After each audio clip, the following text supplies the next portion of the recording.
Thrust reverser. As aircraft have increased in gross weights with higher landing airspeeds, the problem of stopping an aircraft after landing has greatly increased. In many instances, the aircraft brakes can no longer be relied upon solely to slow the aircraft within a reasonable distance immediately after touchdown. Most thrust reverser systems can be divided into two categories: mechanical blockage and aerodynamic blockage. Mechanical blockage is accomplished by placing a removable obstruction in the exhaust gas stream, usually somewhat to the rear of the nozzle. The engine exhaust gases are mechanically blocked and diverted at a suitable angle in the reverse direction by an inverted cone, half sphere, or clamshell. This is placed in position to reverse the flow of exhaust gases. This type is generally used with ducted turbofan engines, where the fan and core flow mix in a common nozzle before exiting the engine. The clamshell type, or mechanical blockage reverser, operates to form a barrier in the path of escaping exhaust gases, which nullifies and reverses the forward thrust of the engine.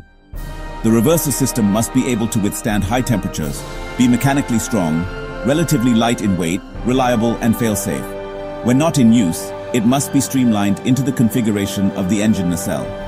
When the reverser is not in use, the clamshell doors retract and nest neatly around the engine exhaust duct, usually forming the rear section of the engine nacelle. In the aerodynamic blockage type of thrust reverser, used mainly with unducted turbofan engines, only fan air is used to slow the aircraft. A modern aerodynamic thrust reverser system consists of a translating cowl, blocker doors, and cascade vanes that redirect the fan airflow to slow the aircraft.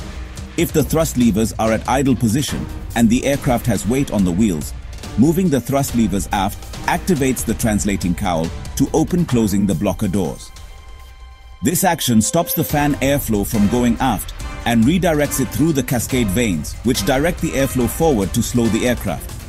Since the fan can produce approximately 80% of the engine's thrust, the fan is the best source for reverse thrust.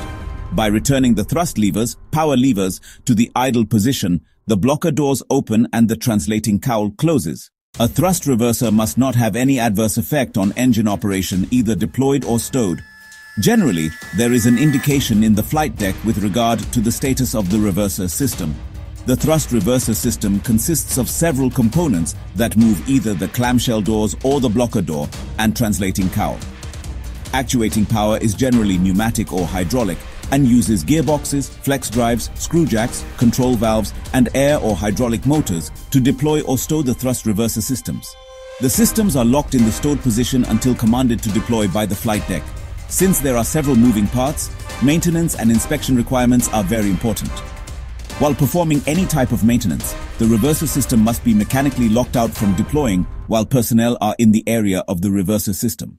Thrust vectoring is the ability of an aircraft's main engines to direct thrust other than parallel to the vehicle's longitudinal axis, allowing the exhaust nozzle to move or change position to direct the thrust in varied directions. Vertical takeoff aircraft use thrust vectoring as takeoff thrust and then change direction to propel the aircraft in horizontal flight. Military aircraft use thrust vectoring for maneuvering in flight to change direction. Thrust vectoring is generally accomplished by relocating the direction of the exhaust nozzle to direct the thrust to move the aircraft in the desired path. At the rear of a gas turbine engine, a nozzle directs the flow of hot exhaust gases out of the engine and afterburner. Usually, the nozzle points straight out of the engine. The pilot can move or vector the vectoring nozzle up and down by 20 degrees. This makes the aircraft much more maneuverable in flight.